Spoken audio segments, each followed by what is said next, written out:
როდესაც ძვლოვანი წანაზარდი იწვევს წელის ტკივილს, მისი სიმპტომები შეიძლება ჩამოჰგავდეს გენერალიზებულ ართრიტს, რევმატიზმს, ზურგის კუნთების დაჭიმულობას და დაღლილობას, ან მალთაშუა დისკოს მწვავედაზიანებას, რომელიც გართულებულია ნერვის კომპრესიით.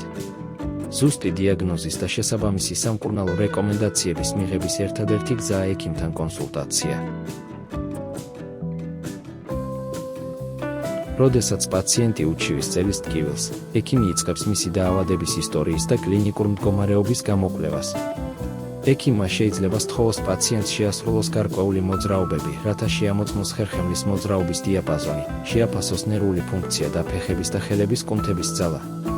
ეს კლინიკური ტესტები გვეხმარება იმის დადგენაში, თუ არის ეს სიმპტომები გამოწვეული ნერვული ფესვის და ზურგის ტვინის კომპრესიით თუ სხვა რამით.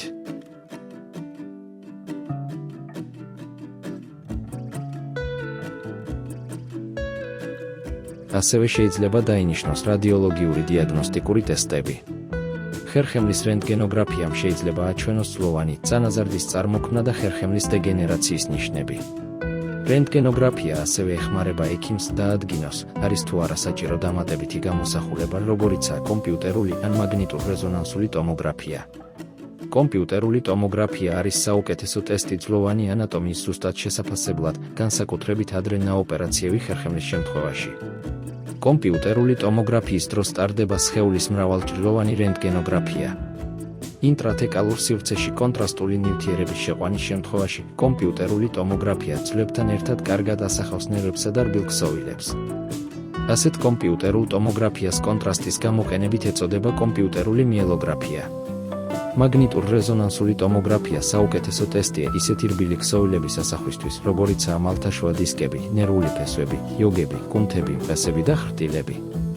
რენტგენისა და კომპიუტერული ტომოგრაფიისგან განსხვავებით, მაგნიტურ-რეზონანსული ტომოგრაფიის დროს არ ხდება რადიაციული დასხივება. მაგნიტურ-რეზონანსული ტომოგრაფიის პროცედურას მეტი დრო სჭირდება და უფრო ძვირადღირებულია, ვიდრე რენტგენოგრაფია და კომპიუტერული ტომოგრაფია. ჩამოთვლილ ასახვის ტესტებზე შესაძლოა გამოჩნდეს ძვლოვანი წანაზარდები, მაგრამ ეს არ ნიშნავს იმას, რომ ეს წანაზარდები პაციენტის არსებული ტკივილის მიზეზია.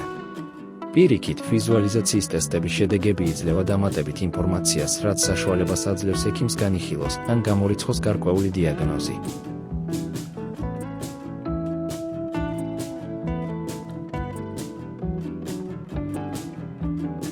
ზოგჯერ რადიოლოგიურ დიაგნოსტიკასთან ერთად ინიშნება ელექტროდიაგნოსტიკური ტესტები. ეს ტესტები გამოიყენება ნერვის დაზიანების ადგილმდებარეობისა და სიმძიმის შესაფასებლად. ელექტრომიოგრაფია და ნერვის გამტარიანობის ტესტირება შეიძლება დაგვეხმაროს იმის დადგენაში, არის თუ არა არსებული სიმპტომები გამოწვეული სპინალური ნერვის ან პერიფერიული ნერვის კომპრესიით. მაგალითად, ტესტმა შეიძლება აჩვენოს, არის თუ არა ხელზე არსებული სიმპტომი გამოწვეული ნერვის კომპრესიით კისრის მალების ან მაჯის დონეზე.